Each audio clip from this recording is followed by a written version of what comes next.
يا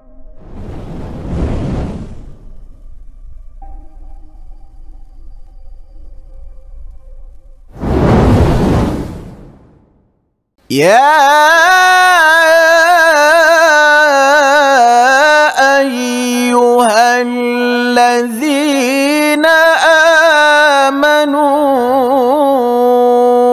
إذا نودي للصلاة من يوم الجمعة إن الحمد لله نحمده ونستعينه ونستغفره ونعوذ بالله من شرور أنفسنا ومن سيئات أعمالنا من يهده الله فلا مضل له ومن يضلل فلا هادي له أشهد أن لا إله إلا الله وحده لا شريك له وأشهد أن محمدا عبده ورسوله اللهم صل وسلم على محمد وعلى آله وأصحابه وإحسان إلى يوم الدين. قال الله تعالى في كتابه الكريم أعوذ بالله السميع العليم من الشيطان الرجيم يا أيها الذين آمنوا اتقوا الله حق تقاته ولا تموتن إلا وأنتم مسلمون. أما بعد فإن أصدق الحديث كتاب الله وأحسن الحديث حديث محمد صلى الله عليه وسلم وشر الأمور محدثاتها وكل محدثة بدعة وكل بدعة ضلالة وكل ضلالة في النار. Jemaah sidang Jumat yang insyaallah dirahmati Allah Subhanahu wa taala. Segala puji bagi Allah yang dimana Allah masih memberikan nikmat iman dan Islam kepada kita. Mari kita bersama-sama mencoba mengucapkan di dalam lisan-lisan kita dengan rasa syukur kepada Allah Subhanahu wa taala dan mengucapkan alhamdulillahirabbil alamin. Ya, kemudian diiringi dengan kita mencoba berharap agar Allah memberikan kita qalbun salim, hati yang bersih, yang dimana kita selalu bisa mendekatkan diri kepada Allah Subhanahu wa taala. Salawat teriring salam tetap tercurah limpahkan kepada junjungan kita Nabi besar Muhammad sallallahu alaihi wasallam, untuk para keluarganya, para sahabatnya dan pengikutnya hingga yaumil akhir. Kemudian tak lupa kita meningkatkan ketakwaan kita kepada Allah Subhanahu wa taala dengan menjalankan semua perintahnya dan menjauhi segala apa yang dilarang oleh Allah Subhanahu wa taala. Ma'asyiral muslimin rahimakumullah. Dalam kehidupan ini manusia, kita tidak tahu kapan ajal akan menjemput kita. Kullu nafsin dha'iqatul maut. Setiap yang bernyawa itu pasti akan merasakan kematian. Rasulullah sallallahu alaihi wasallam pernah bersabda, orang yang cerdas, kata Rasulullah sallallahu alaihi wasallam, adalah orang yang mampu menghisap dirinya. Apa itu menghisap? Mengevaluasi dirinya serta beramal dengan kehidupan sesudah kematian. Kemudian orang yang lemah atau orang yang bodoh adalah orang yang dimana dia mengikuti hawa nafsunya dan serta berangan-angan panjang akan rahmat Allah Subhanahu wa taala. Hadis riwayat Imam Tirmizi. Muhasabah diri ini sangat penting bagi kita, siapapun kita orang, mau orang bodoh, mau orang yang cerdas, maka kita diperintahkan muhasabah diri. Allah Subhanahu wa taala berfirman, ya ayyuhalladzina amanu taqullaha haqqa tanzur nafsum ma qaddamat lighad wattaqullaha innallaha khabirum bima ta'malun. Hai orang-orang yang beriman, kata Allah, bertakwalah kepada Allah dan hendaklah setiap diri memperhatikan apa yang telah diperbuatnya untuk hari esok atau akhirat, dan bertakwalah kepada Allah, sesungguhnya Allah Maha teliti apa yang kamu kerjakan. Quran surah Al-Hasr ayat 18. Umar bin Khattab radhiyallahu ta'ala anhu selalu mengingatkan kepada dirinya sendiri bahwa dia harus berusaha menghisap dirinya, menghitung bagaimana nanti apakah amalan yang dia kerjakan itu bisa bermanfaat untuk akhiratnya. Ada 3 hal yang harus kita perhatikan oleh manusia agar kita menjadi pribadi yang gemar bermuhasabah. Pertama, timbang-timbanglah sebelum kita berucap, berperilaku dalam keseharian kita. Apakah Allah Subhanahu wa taala ridho dengan apa yang kita kerjakan? Apakah ucapan kita ini bisa memberikan manfaat untuk akhirat kita? Apakah perilaku kita ini bisa membawa kita ke muka-Nya Allah Subhanahu wa taala? Kemudian yang kedua, renungkan apa yang kita lakukan di usia kita ini. Sisa-sisa umur kita ini, apakah sudah banyak melakukan amal baik atau sedikit melakukan kebaikan, justru atau sebaliknya hanya amal buruk yang selalu kita kerjakan. Ketiga, berhiaslah diri untuk menampakkan amalan yang besar. Allah Subhanahu wa taala berfirman, "Yauma idzin tu'raduna la takhfa minkum khafiyah." Pada hari itu kamu kepada Tuhanmu tidak ada sesuatu pun dari kamu yang tersembunyi. Inilah yang menjadi dalil agar kita bisa mengoreksi diri atau bermuhasabah diri. Jika kita tergelincir dalam suatu perbuatan dosa, maka segeralah kita bertobat, mengoreksi diri kita untuk bisa memperbaiki amalan-amalan yang kita miliki. Hadirin yang insyaallah dirahmati Allah Subhanahu wa taala. Nabi sallallahu alaihi wasallam pernah suatu waktu mendatangi Mu'az bin Jabal radhiyallahu taala anhu. Rasulullah sallallahu alaihi wasallam pernah memegang tangannya lalu berkata, "Wahai Mu'az, demi Allah, sesungguhnya aku mencintaimu," kata Rasulullah sallallahu alaihi wasallam. Rasulullah sallallahu alaihi wasallam kemudian dijawab oleh Mu'az, "Sungguh aku mencintaimu Rasulullah sallallahu alaihi wasallam." Selanjutnya bersabda, "Aku memberikanmu nasihat," kata Rasulullah SAW kepada Mu'az bin Jabal radhiyallahu ta'ala anhu, "Janganlah engkau tinggalkan satu kalimat di penghujung salatmu." Apa kalimat itu? "Allahumma a'inni ala dzikrika wa syukrika wa husni ibadatik." Ya Allah, tolonglah aku dalam berzikir. Kita minta kepada Allah. Rasulullah yang mengajarkan, kita minta, karena zikir itu bentuk kasih sayang Allah kepada kita. Kita tidak bisa punya kemampuan untuk berzikir menggerakkan lidah kita tanpa bantuan Allah Subhanahu wa taala. Ya Allah, tolonglah aku berzikir, bersyukur dan beribadah yang baik kepada. Hadis riwayat Abu Dawud nomor hadis 1522, hadis riwayat Imam Nasai nomor hadis 1304. Kemudian hadis ini meminta dan mengharapkan agar pertolongan Allah bisa selalu kita dapatkan dalam setiap ibadah-ibadah kita.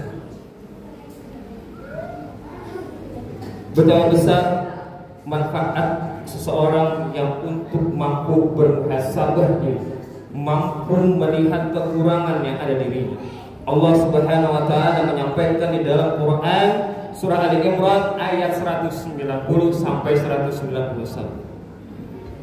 Inna fi khalaqis samawati wal ard wa ikhtilafil laili wan nahari la ayatin li ulil albab alladzina yazkuruna Allaha qiyaman wa qu'udan wa 'ala junubihim wa yatafakkaruna fi khalaqis samawati wal ard rabbana ma khalaqta hadza batila subhanaka faqina adzabannar.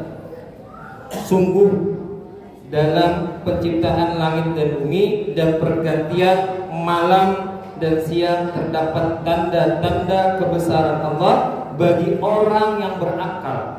Hanya orang berakal yang mampu merenungkan tanda-tanda kebesaran Allah.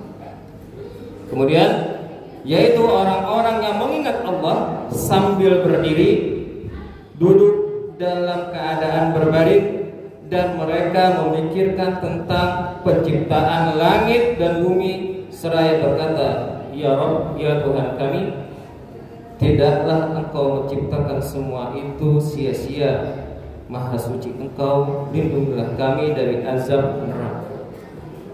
Orang yang cerdas itu akan merenungkan berbagai macam penciptaan yang Allah ciptakan.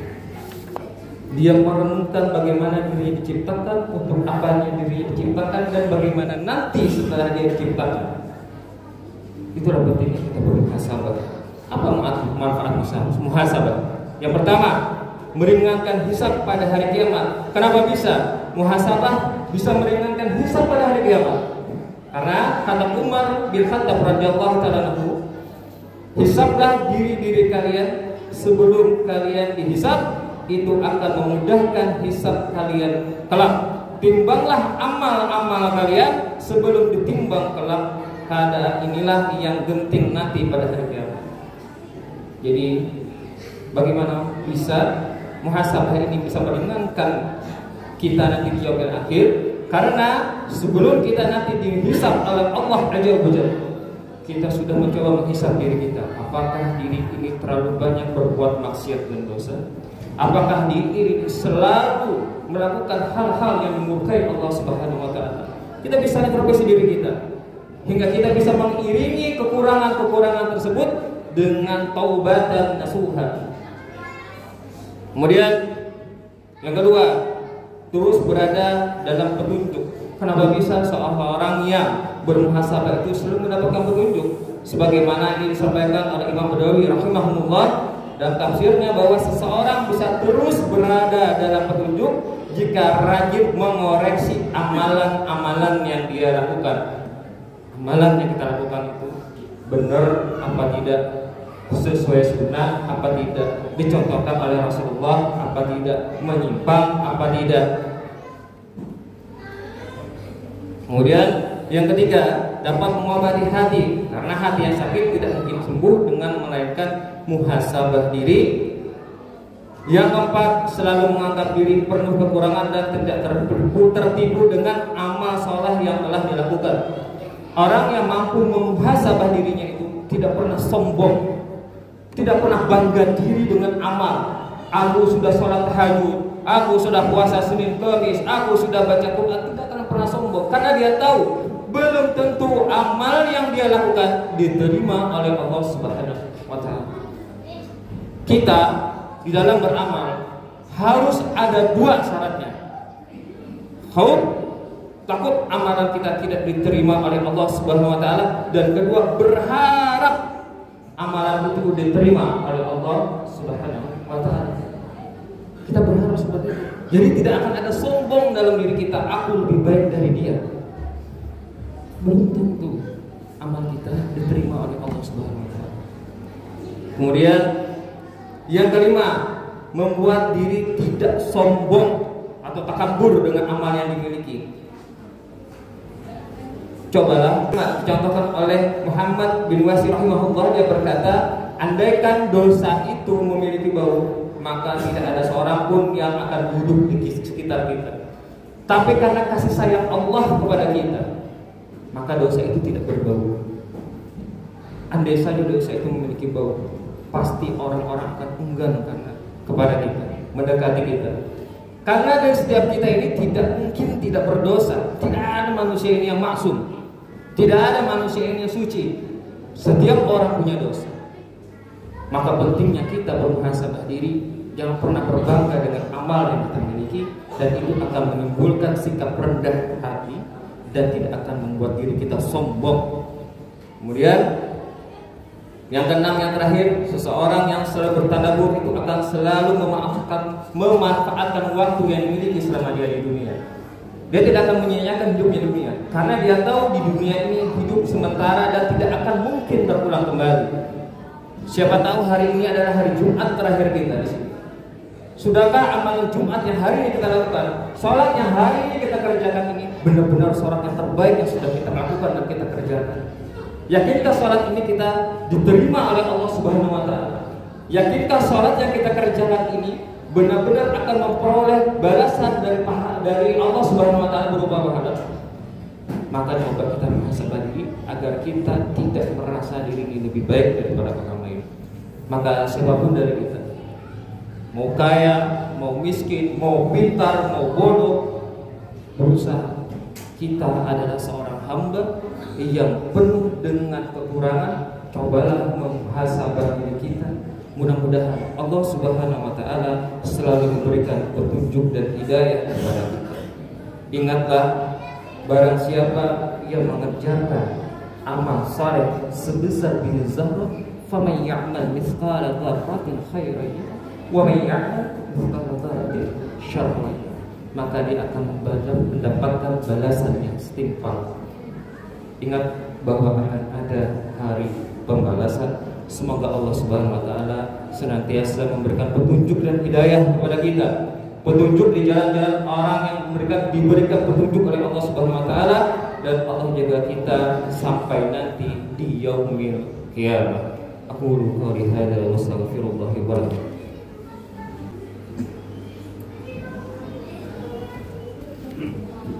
Alhamdulillah hamdan katsiran thayyiban mubarakan.